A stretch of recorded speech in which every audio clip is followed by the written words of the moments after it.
Tam söyleyebiliyorsan herkese söyle. Söyle. Tam kulağıma söyle. Söyle kulağıma söyle.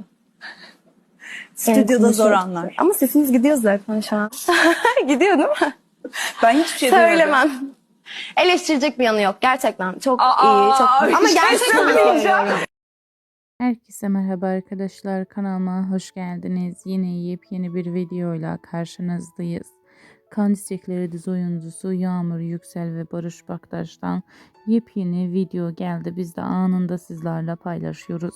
Haber verdiğimiz gibi Barış Baktaş ve Yağmur Yüksel bir programa katıldı. Programdan çok tatlı görüntüleri geldi. Biz de anında sizlerle paylaşıyoruz. Umarım videomuzu beğenirsiniz. Videomuzu beğenip paylaşmayı, bize destek olmayı unutmayın. Bir sonraki videomuzda görüşürüz. Hoşça kalın, iyi seyirler.